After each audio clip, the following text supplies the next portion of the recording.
Hi Michael, my name is Dave Jones. I'm a member of the Johnstown Toastmasters located in Johnstown, Pennsylvania. I was selected to participate in the contest story review with you today.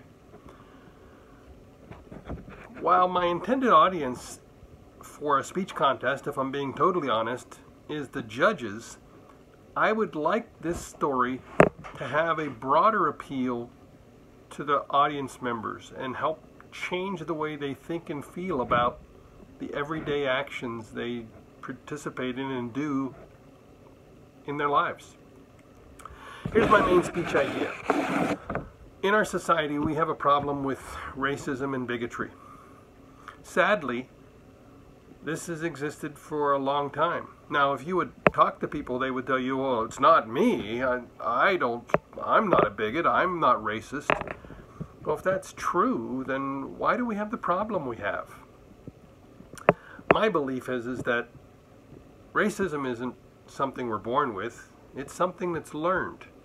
It's something that through the micro lessons that we expose our children to every day, they learn to be bigots or they learn to be racist. The good news is the opposite can happen as well.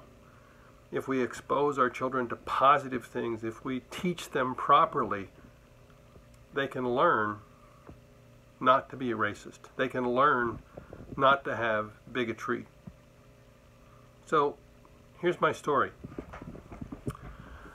This is a picture of my little girl, right there. Her name is Keely. Now, she's a grown woman now, but this is the age she was when this story takes place.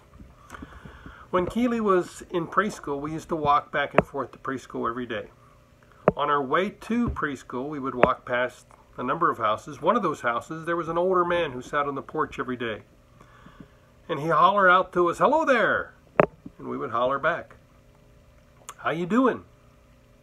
Eventually, we learned his name was Mr. Phillips. Mr. Phillips was about 80 years old, and he was an African-American man. Every day we would walk past, and he would holler, and we would shout back, and we finally got to be good friends. And we looked forward to seeing Mr. Phillips every day, especially Keely. As we got close to Mr. Phillips' house, she would kind of stand on her tiptoes and look over the crest of the hill to see if she could spot Mr. Phillips. One day, it was in December, and it was cold, and Mr. Phillips wasn't on the porch as we came and approached the house. I explained that it was cold and Mr. Phillips wasn't out. Later that day, as we made our walk home, we looked for Mr. Phillips again, and sadly, he wasn't on the porch. I made an excuse that it was extremely cold and we had to get home, and I told Keely, we'll check on Mr. Phillips tomorrow. As we came up in the morning, Mr. Phillips was not on the porch again, and Keely grew very concerned. Her friend wasn't out to say hello.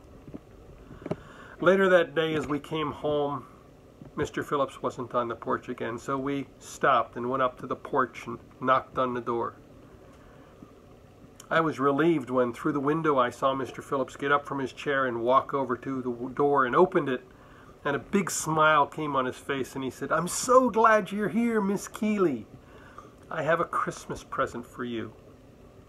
He invited us in and went over to the tree and grabbed the present and handed it to Keely, and she asked, "May I open it now? It's not Christmas." And we both said, "Yes, of course." And she ripped through the paper and opened the package. And it was a Barbie doll. It was unlike the Barbie dolls Keely had at home because this was a black Barbie doll. I thought for a moment, how would Keely react? A few moments later, we found out. As she ripped away the paper and looked at it, she turned and looked at Mr. Phillips, and then she turned and looked at me, and she thrust it out at us, and she said, "Isn't she beautiful?" And I said, "Yes, Keely, she is beautiful, and so are you." My point of the story is that if we're careful with how we act and teach our children, and teach them about love and acceptance, we can eliminate and avoid the ugliness of racism and bigotry. But we have to be careful with the words we choose. We have to be accepting and loving of everyone. And that's my story. Isn't she beautiful? I look forward to your feedback, Michael. Thank you very much.